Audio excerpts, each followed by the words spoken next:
¿Cómo están todos ustedes?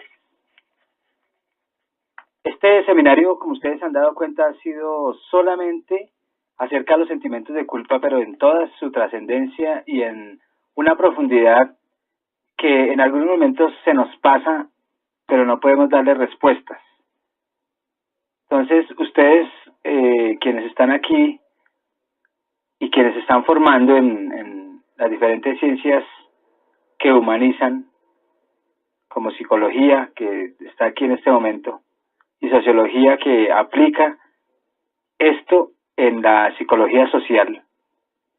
Entonces, les recomiendo que analicen muy bien lo que se está diciendo, porque puede haber en momentos contradicciones, pero de acuerdo al contexto que ustedes están evaluando, se van a dar cuenta que no existe contradicción, o también de acuerdo a los actores que se encuentren ahí. Entonces hablemos de esos efectos para continuar así con rapidez, porque no quiero que nos atrasemos. Hablemos de esos efectos de los sentimientos de culpa. Entonces ahí es donde nosotros tenemos que tener en cuenta unas variables que se pueden presentar. Y no es de extrañar que tengan diferentes o una variación más bien en su contenido y en su misma aplicabilidad. Entonces, los sentimientos de culpa siempre van a presentar efectos que pueden considerarse negativos. Así Freud diga que son muy positivos en algún momento. No, para mí, pues siempre engendrará efectos netamente negativos y oscuros, donde hemos dicho, no queda uno bien librado de tal fenómeno. Al mismo tiempo, podríamos decir, como contradicción, que si no conociéramos el fenómeno de culpa, pues no tendríamos efectos altamente positivos en el momento de llegar a la conciencia, como ser biológico o como ser pensante. Ahí hablaríamos de esa contradicción, donde ahí sí Freud dice que en un momento puede ser positivo.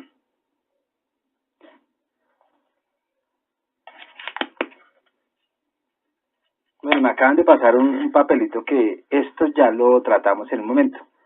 Pero bueno, no importa, porque en cuanto a los sentimientos de culpa hay mucho que hablar de ellos, para que se pongan con las orejas rojas esos sentimientos de culpa, porque estamos hablando de ellos. Entonces, pues dediquémonos más bien a hablar de los mecanismos de defensa contra esos sentimientos de culpa. La culpa como tal siempre, en su mayoría de veces, produce, según Freud, unos efectos muy positivos. En cuanto al plano personal y en la interacción que hay entre yoes. Eso según Freud. Y yo lo veo positivo siempre en cuando sea como un encauce a volver al ser equilibrado. Pero si nosotros nos damos cuenta, muchas veces un porcentaje muy alto, esos efectos no surgen, o sea, los positivos. Porque es que muchas veces uno se queda con su sentimiento de culpa hasta la muerte.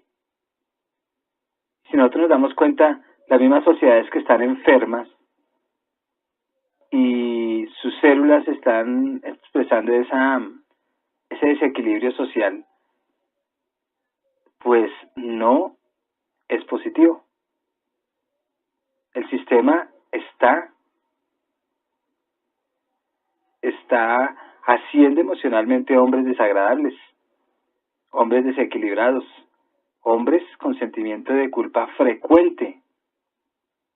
O si eso no fuera así, esta sociedad, la que nosotros estamos hoy aquí evaluando,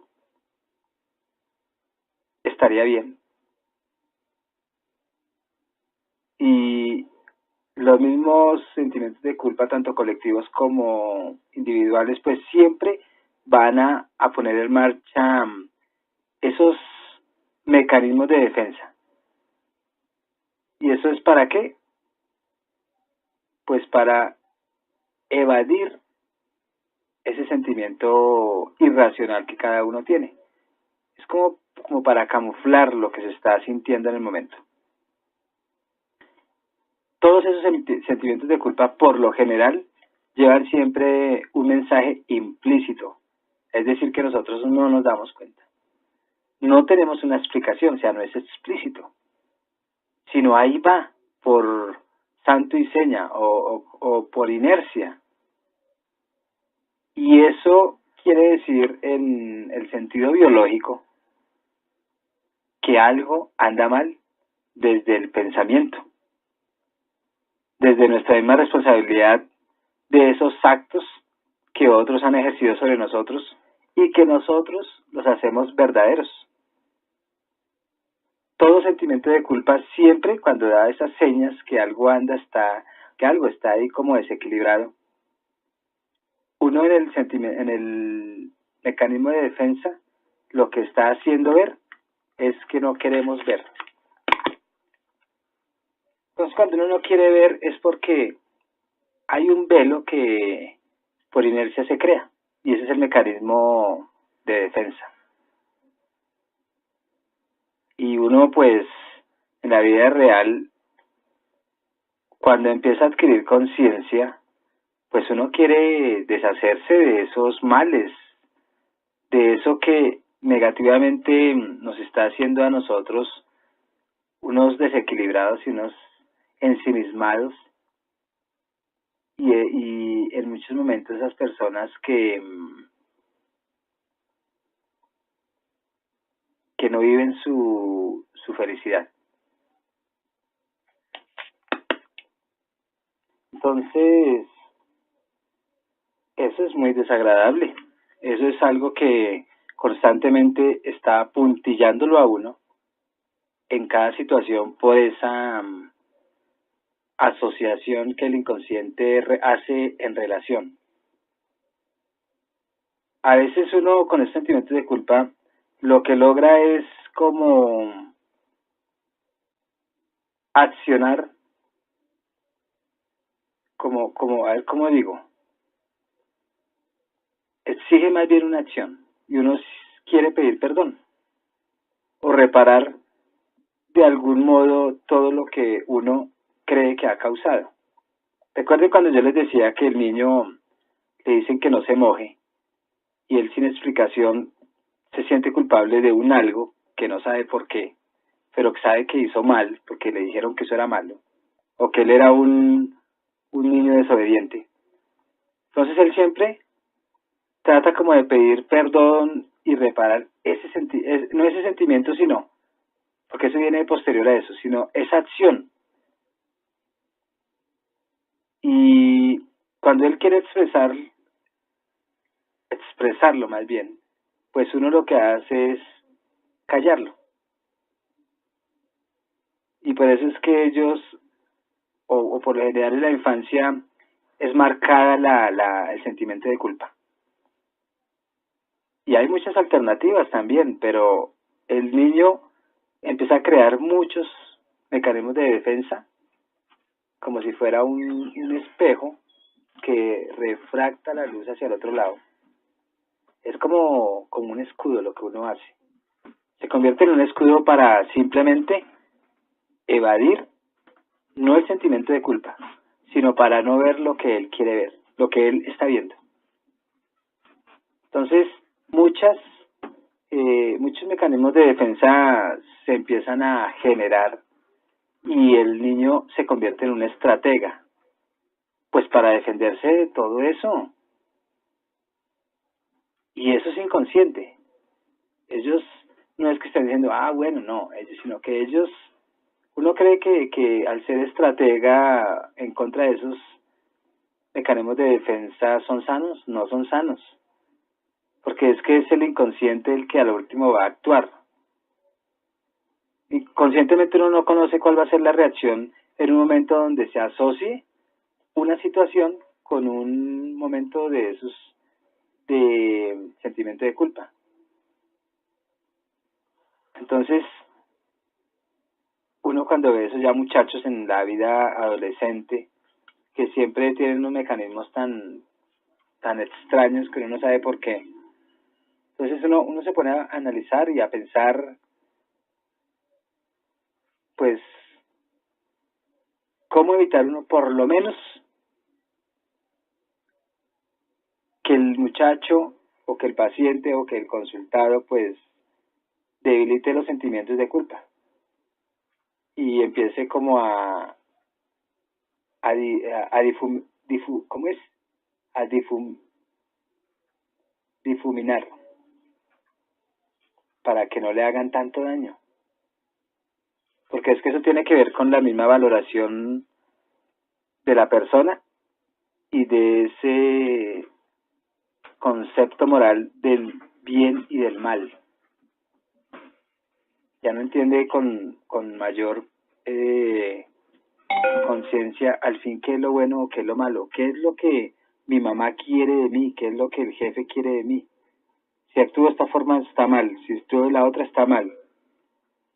Entonces todo eso lo que hace es que el niño o el mayor que ya está con un sentimiento de culpa muy agudo empiece a debilitar esa responsabilidad sobre los actos. Y ahí es donde vienen muchos que les gusta que los maltraten. Porque ellos ya no son responsables de sus acciones. El inconsciente es el que los tiene invadidos y los tiene de una u otra forma bajo su gobierno. Entonces, cuando el niño empieza a tener conciencia a través de una terapia o a través de cualquier herramienta que le hizo accionar una valoración, pues la acción empieza a cambiar. Y cuando la acción empieza a cambiar, pues él empieza a negar su sentimiento de culpa y empieza a rescatar la norma, los mismos valores, el concepto ético, el concepto moral,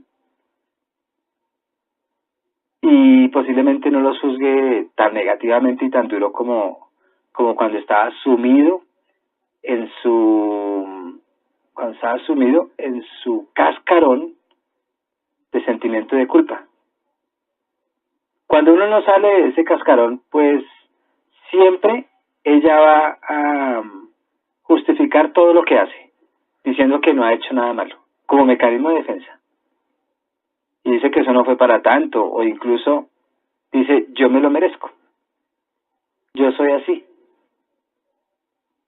Y eso es una muestra de agresividad que hace que él provoque al otro en contra de su paz y de su tranquilidad. O sea, se vuelven tan irónicos que ellos lo que hacen es, se vuelven provocadores. Cuando uno es muy seguro de sí mismo, no se puede dar esto. Porque de todas maneras, la seguridad es autoestima, la seguridad es que ha superado muchas circunstancias de la misma experiencia de la vida en su niñez. Y sí es seguro que, por ejemplo, las personas inseguras, pero es que hay inseguras, hay unas que son extremos. Esas personas que expresan mucha inseguridad, sea el estatus que sea y puede tener el lujo que quiera, puede ser posiblemente más bien, no puede ser una persona tan reconocida, pero si es reconocida, ellos de todas maneras, que ellos siempre tienen su ley. Ellos siempre van a decir que todas las normas no son para ellos, sino que son para los otros, los que de todas maneras quieren ser extremadamente domésticos. Yo por lo menos me opongo a mucha norma de la sociedad, pero no las transgredo.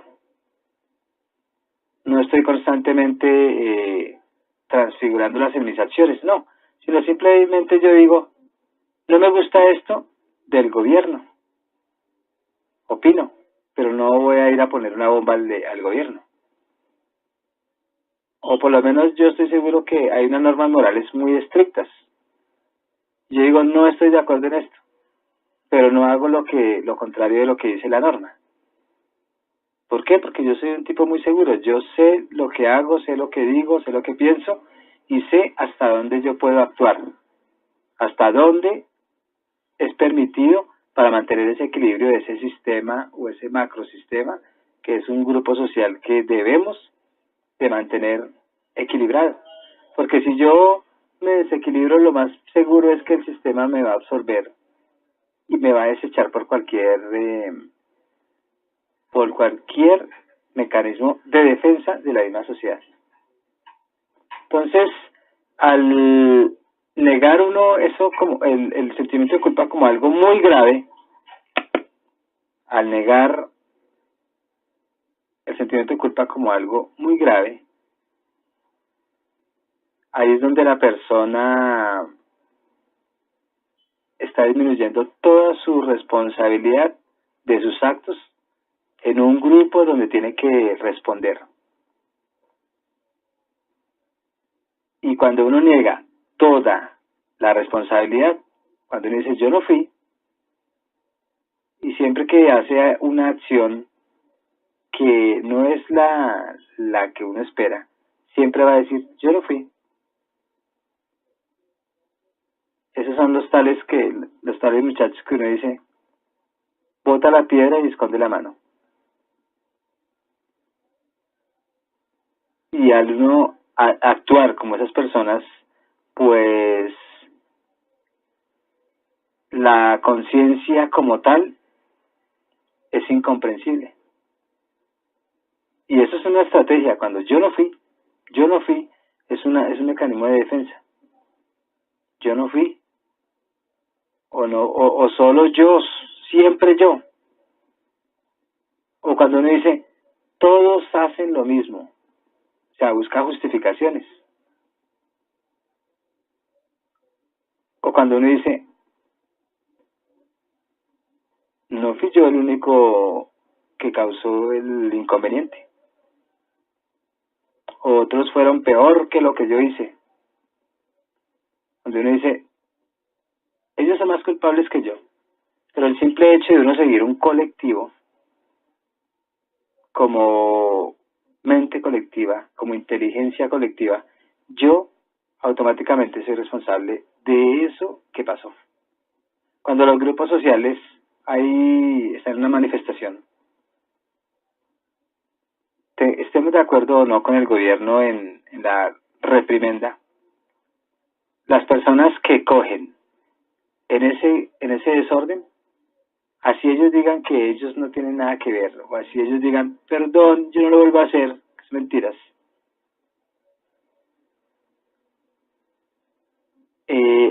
Cuando pasa eso, ¿cómo explicarlo? Eso es un mecanismo de defensa y me hago responsable de mi acto. No la masa, sino los que alcancen a coger en algo que está transgrediendo un equilibrio social. Sea o no sea culpable el gobierno. Por eso es que nosotros tenemos que, empezando que tenemos que ya hoy con tanta información, tenemos que empezar a equilibrar nuestra conducta. Porque si uno tiene la razón por haber tirado piedra, de todas maneras va a perder. Porque un gobierno corrupto como los que hay, ellos no van a permitir que tú cojas fuerza en contra de ellos como mecanismo de defensa de algo que lo hace sentir a uno culpable o uno en su interior tiene sentimiento de culpa. Ahí es donde yo digo, nosotros tenemos que empezar a ser pensantes, racionales, emprendedores, empezar a dar ideas que sean muy claras, grandes ideas que logren el cambio. Y cuando yo tengo grandes ideas que logren el cambio, automáticamente mi sentimiento de culpa cambia. Y mi valoración va a ser más fuerte y no se va a afectar con cualquier bobada. Y así el grupo entonces en su colectivo, cuando es más pensante, posiblemente no utilice mecanismos de defensa violentos, sino unos mecanismos de defensa como el diálogo, unos mecanismos de defensa como la negociación, mecanismos de defensa de apalancamiento para lograr un fin o un objetivo, mecanismos de defensa para la armonía, donde hay un gana-gana. Entonces, es conflictivo cuando uno se casa con su sentimiento de culpa. Y es, a la vez, muy destructivo. Entonces, nosotros debemos de aumentar la responsabilidad de nuestro propio ser sin empezar a negar nuestra patología, digámoslo así, del sentimiento de culpa.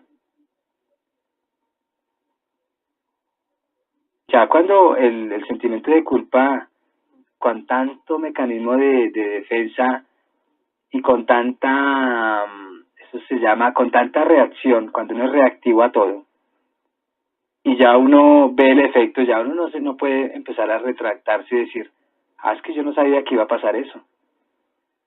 Yo le hice una chanza, pero no sabía que se iba a morir. O decir, todo fue un accidente. Entonces, o otros que dicen, a mí me mandaron que lo hiciera. O sea, para eso es que nosotros somos críticos, para eso es que nosotros no debemos de comer entero. Nosotros sí debemos de tener un objetivo original y final.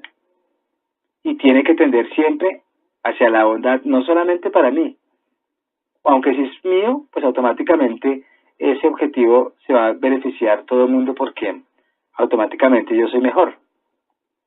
Y uno pues se puede apreciar con una cara transfigurada y con una conciencia pues que ahí sí puede justificar porque está en manos de un sentimiento no de culpa. Uno no debe de empezar a disminuir la responsabilidad. Casi todos los que tienen el sentimiento de culpa siempre en sus acciones le van a buscar una justificación a otro. Van a buscar un personaje que el reemplace, sea un gato o, como decir, un conejillo de indias para culparlo. Dicen, yo me vi obligado para hacerlo. No me quedó otro remedio. Estaba salvando mi vida. ¿O por qué tenía que obedecer? Esas personas que tienen esas conductas, esos son mecanismos de defensa porque están en su interior, en su caja negra, en la caja de Pandora, en el inconsciente, pues está actuando en contra de toda una normatividad y ellos no quieren entender que la norma es equilibrio. Y la obediencia para ellos es algo que no aceptan, porque creen que ellos son víctimas de unos verdugos. Y ellos no se dan cuenta que el propio verdugo de su victimismo es él. Es el único responsable de todo lo que está sucediendo. Por estar pensando en el frente, no piensa en su interior. Por estar vigilando a los otros por sentimientos de culpa, ya con mecanismos de defensa, ya cuando expresa o cuando tiene ese resultado, entonces él siempre va a determinar un culpable. Entonces todas esas acciones de una u otra forma van de acuerdo a la agudeza del sentimiento de culpa. Hay jerarquías del sentimiento de culpa, aunque uno no crea. Ya que hay unas personas que tienen un sentimiento de culpa leve, hay otros que tienen un sentimiento de culpa muy alto otros muy agudos.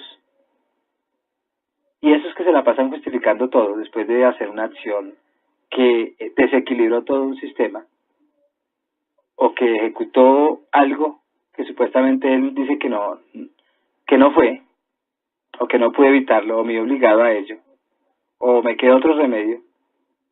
Esas personas constantemente van a estar, a través de esas estrategias de defensa, siempre van a estar en contra del sentimiento de culpa, pero no se pueden escapar del sentimiento de culpa.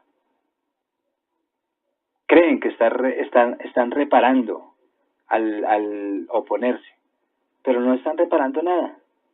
Lo que están es haciendo falta y siendo desagradables para un grupo de personas pues que quieren el orden. Todo sentimiento de culpa tiene siempre su origen, tiene su germen. Y todo sentimiento de culpa, si uno se da cuenta, siempre va a generar mecanismos de defensas para decir que no tiene culpa. Si nosotros observamos muchas personas criminales, siempre dicen, lo que hice fue porque yo he sufrido mucho. Mi papá me maltrataba, mi papá me violaba, mi mamá era una prostituta que me maltrataba, que me vendía. Esos son mecanismos de defensa porque ustedes ya saben bien clarito que definitivamente nosotros somos responsables de nuestros actos. Que no se les pueda pedir más es otra cosa, pero ellos saben y ellos ya entienden en una edad qué es bien, qué es mal. Ellos ya tienen bien clarito eso. Lo que pasa es que están descompensados afectivamente, pero ellos sufren porque quieren que los consientan, quieren que los tengan en cuenta, que también lo dije en algún momento. Quieren ser reconocidos, pero nadie es culpable de lo que pasa sino su propio yo, el ego, que quiere reconocimiento. Entonces, otra de tantas estrategias que uno puede adquirir supuestamente para reparar el daño o para reparar o para evadir ese sentimiento de culpa es cuando el personaje como paciente rechaza todo tipo de ayuda. Cuando uno rechaza todo ese tipo de ayuda y ellos siempre no les importa ni ven que es necesario, entonces todo eso que quiere reparar o los que quieren repararlo, ellos se sienten ofendidos. Ah, es que yo soy un bicho raro, es que yo no soy un fenómeno. Entonces ellos siempre van a justificar, pero entonces esa es otra estrategia, estar en contra de las ayudas. Y cuando uno se siente culpable, uno podría decir que él quería repararse, y uno, por lo menos en las correccionales de menores, aquí en Colombia, uno ve niños, entre comillas, como decimos, tan descarados. Ellos rechazan la misma responsabilidad de ser víctima como la misma responsabilidad de recibir la ayuda. Y ellos en muchas oportunidades se ausentan de todo ese amalgama de buenas intenciones que otros tienen para que él se mejore. Y ellos creen que la reparación es solamente para vengarse uno. Ellos creen que es que uno quiere verlo humillado. O ellos creen que es que uno los está humillando. O ellos creen que es que para nosotros es un experimento, es un conejillo de indias para hacer un experimento.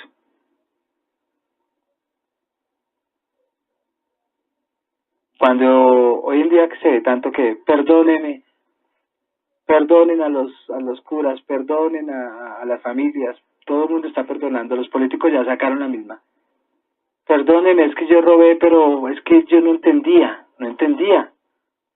Eso es un mecanismo de defensa. Es un mecanismo que se está utilizando hoy, no como perdón, sino para que sentirse pobrecitos, para sentirse así como unas víctimas que justifican todo. Y eso no es tanto, ya, perdónenme, ya pasó, no. Cada uno, bueno, está bien, perdonémoslo, pero echémoslo a la cárcel porque los actos que él ejerció, si ameritan un encarcelamiento, pues llevémoslo para allá. ¿Por qué tenemos que llevarlo allá? Porque uno se hace responsable de sus actos. Así justifique todo, así culpe a la abuelita o a la mamá porque nunca le dio amor. Entonces ellos quieren las puras conductas generosas, porque como son víctimas de la circunstancia y de la nueva sociedad, entonces no, nosotros no tenemos que ser generosos en ese caso, sino perdonarlo, listo. Pero la ley tiene que cumplir su fin. La resolución de conflictos a través de la ley debe de cumplir en su función administrativa de la misma sociedad. Y ahí las víctimas, las verdaderas víctimas de un acto de irresponsabilidad por sentimiento de culpa, ellas por lo menos entienden que se hizo justicia. Entonces, los psicoanalistas, aún el padre Sigmund Freud, ellos y otros de su época, se han dado cuenta que sí hay siempre estrategias de defensa. ¿Como cuál podríamos mencionar ahorita o podríamos recordar? Pues puede ser la proyección. Y eso es cuando uno percibe del exterior algo que no quiere uno reconocer dentro de nosotros. Por eso es que están los mecanismos de defensa. Nos hacemos ciegos de nuestra situación actual y real.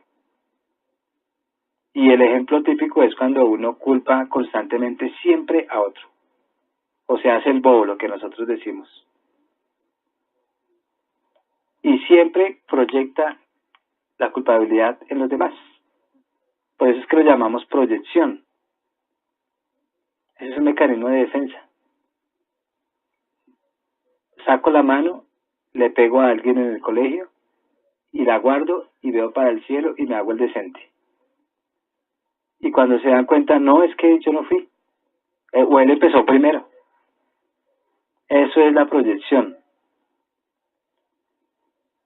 Otra proyección que puede verse es cuando uno se niega a sí mismo.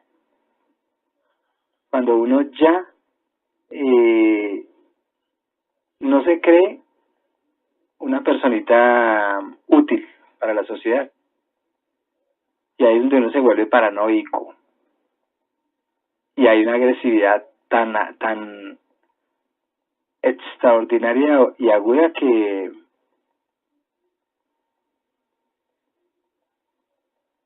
siempre van a estar culpando que todo el mundo está en contra de ellos. Yo conozco personajes cercanos a mí, muy cercanos, que culpan a todos por su situación, de rechazo y todo, culpan a todos. Y ellos son perfectos. Y ellos no saben que están agrediendo y ven al otro como si fuera el agresor. Y todos esos impulsos siempre son circulatorios. Y puede ser el presidente, puede ser la mamá, puede ser el hermano, puede ser la misma esposa, y siempre todo el mundo lo rechaza y no se da cuenta que él mismo se está rechazando. Y que por rechazarse, pues, el efecto, el autorrechazo por efecto, pues todo el mundo lo rechaza, por ser desagradable. Hasta el más común, hasta el más humilde, él ve por su esquizofrenia que hasta el viejito lo está viendo mal. Y eso es pura imaginación. Y eso tiene una repercusión en la vida social y unas consecuencias muy perniciosas.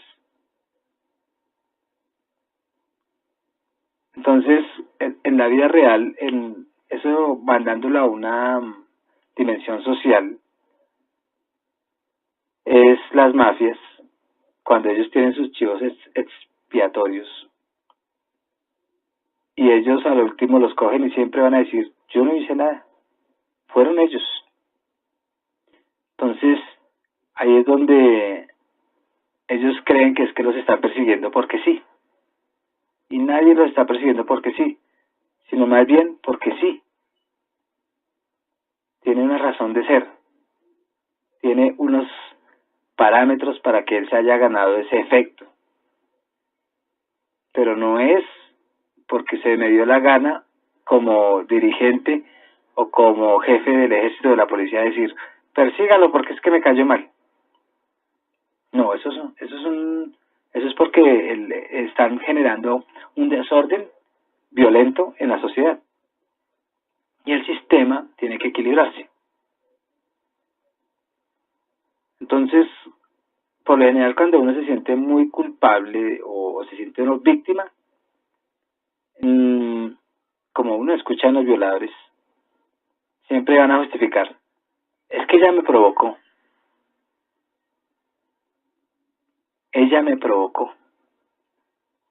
Siempre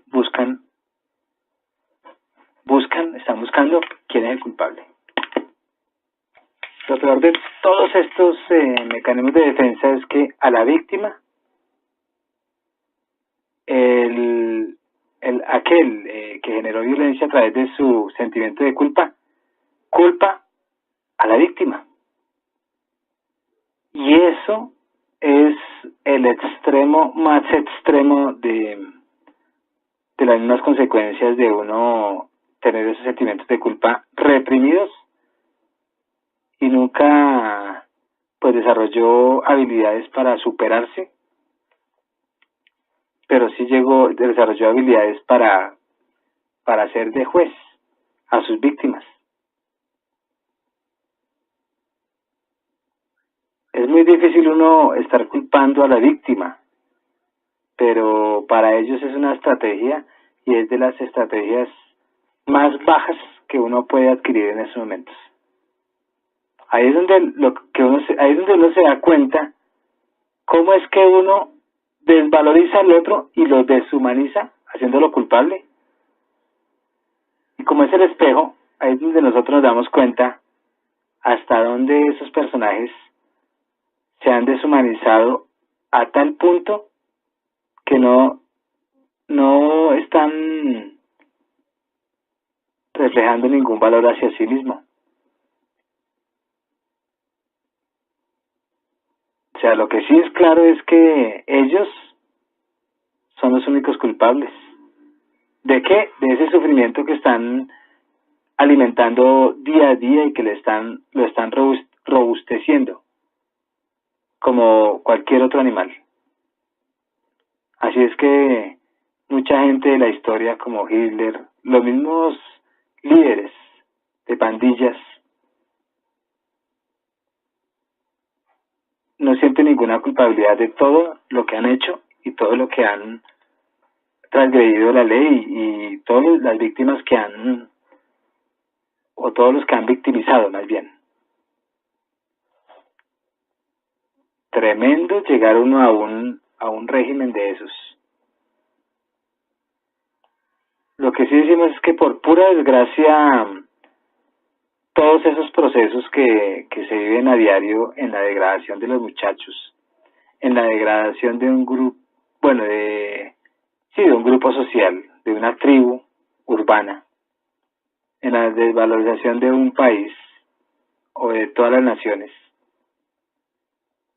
es porque hay muchas personas en la vida real que tienen un sentimiento de culpa tenaz. Y todo lo que estamos reflejando hoy en día en grupo social es porque sus células tienen una información equívoca, sin proyecciones, más que hacer generar en un colectivo una angustia o un miedo o unas desgracias. Y eso es causa de una educación no equilibrada. Los que estamos educando somos unos desequilibrados. Y ahí estamos ese relevo generacional que cada uno tiene a través de sus hijos, estamos dejando una imagen de nosotros, de nuestras propias frustraciones. Y toda esa angustia que nosotros estamos en ese momento tratando de controlar, no se expresa en como con una buena relación con la misma naturaleza.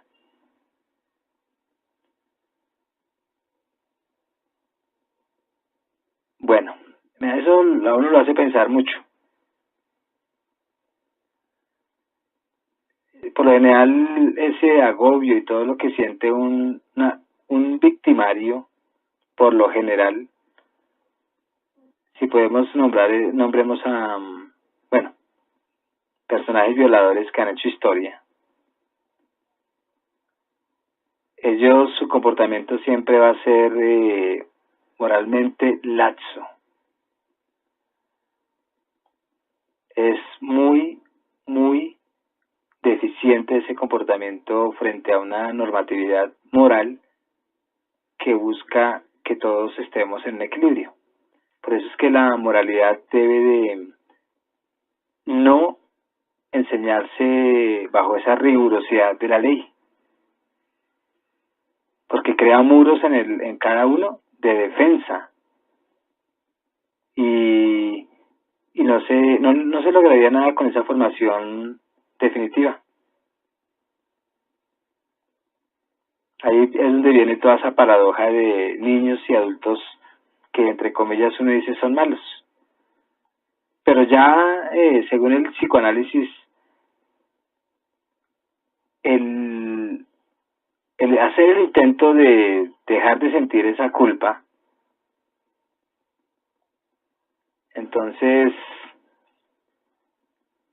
se logra a través de una intervención de todo la triangulación con los padres, porque es que ellos tienen que ver en el sentimiento de culpa. No hablemos como culpables, sino ellos son los que están dando la solución o la agudeza del sentimiento de culpa.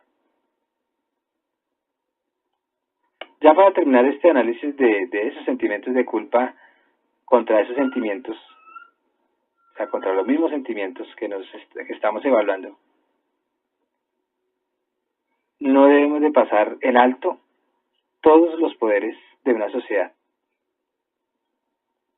Aún criticándolas, no debemos de pasarlas en alto, porque en su esencia tienden a inducir la sanidad del sentimiento de culpa o tienden a albergar mucho sentimiento de culpa en la misma gente. Y eso todo para tenerla controlada. Y eso es freudiano. Entonces nosotros nos estamos dando cuenta que Freud, es mucho lo que dejó a la humanidad en su análisis. Recordemos que Freud ya desde muy pequeño, él tenía su propio cuarto para estudio, él tenía sus propios privilegios en la casa, y él a los 10 años ya hablaba 5 idiomas. De pronto como un mecanismo de defensa de su soledad. Quizá no. Pero ahí ese mecanismo de defensa no fue para autodestruirse, sino para más bien demostrarle al mundo que él era muy importante y muy especial dentro de un grupo social común y corriente. Y ahí es donde él pudo haber criticado todo esto que nosotros nos hemos dado cuenta que tiene cierta verdad y tiene unos determinantes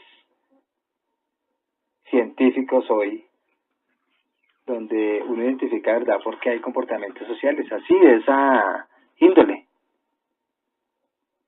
¿Y por qué hay un tinte altamente inmoral en la misma sociedad que hoy está prescripta?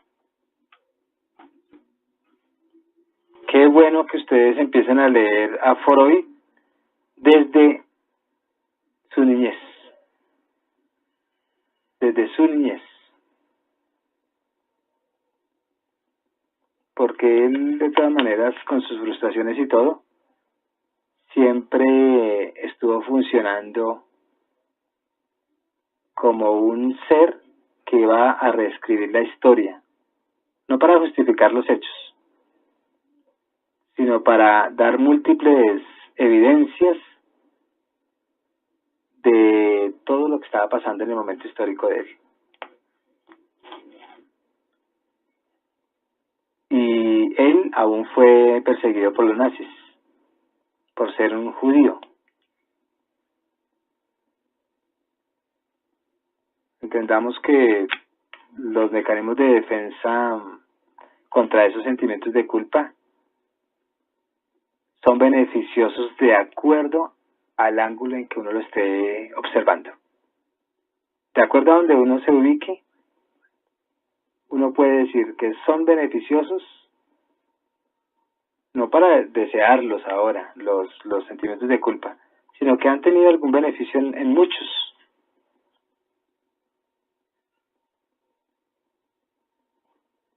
Entonces, ¿sí son eficaces los sentimientos de culpa? Una pregunta, ¿serán eficaces?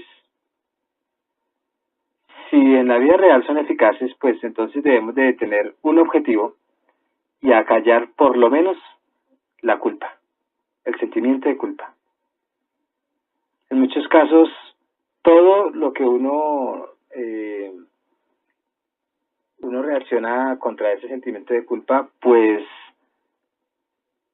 son mensajes simplemente que se perciben desde muy afuera o muy al interior de uno para poder uno superar esas absurdas mecanismos y esas absurdas conductas por unas cosas menores que se volvieron mayores. Lo importante es que sean eficaces. Si de todas maneras el psicoanálisis descubre que son eficaces o son positivas o son beneficiosas para el desarrollo de una persona, o los nuevos psicoanalistas nos lo muestran, pues que tengan argumentos. Ya Freud sí nos dio argumentos y tenía mucha razón en haber observado a través de sus pacientes la creación de sus mecanismos de defensa y la observación que a muchos les pudo servir o que a otros los ancló por toda la vida y jamás se pudieron curar de esos efectos tan nefastos de tener unos sentimientos de culpa.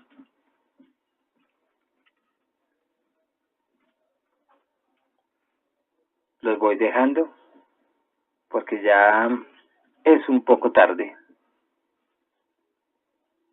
Es un poco tarde.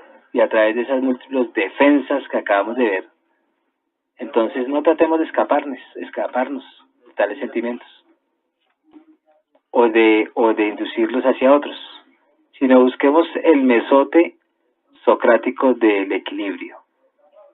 ¿Para qué? Para lograr unas mejores relaciones interpersonales y para resguardarnos otra vez en el amor de sí mismo y no volver a sentir eso tan feo en ese plano interpersonal de el autorrechazo y el rechazo. Volvamos otra vez a la emoción, volvamos a revivir en sociedad nosotros nuestras mismas experiencias, para que la vida pues ya no sea insufrible, sino más bien sea vivible.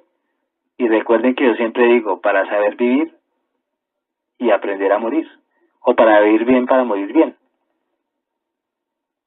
Todos esos sentimientos sin culpa no van a traer sino un agravamiento al buen vivir.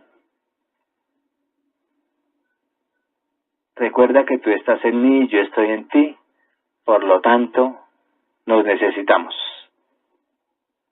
320-370-0091, psicoterapeuta, hipnoterapeuta de la conducta y otros medios sociales que yo me desempeño.